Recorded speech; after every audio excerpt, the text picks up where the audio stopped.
So mga kabayan, dito po tayo sa Taoyuan train station.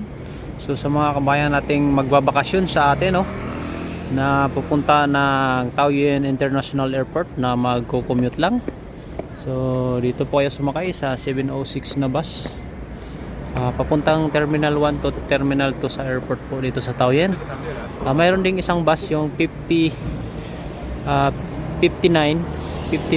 na number ng bus ay papunta din yun ng Taoyuan Airport, pero mas mabilis tong 706.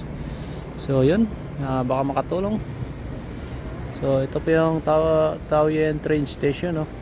So sa galing naman ng Taipei o malapit sa mga MRT, no, pwede din kayong mag MRT. Lumipat lang kayo sa Violet o Purple Line at papunta po yun ng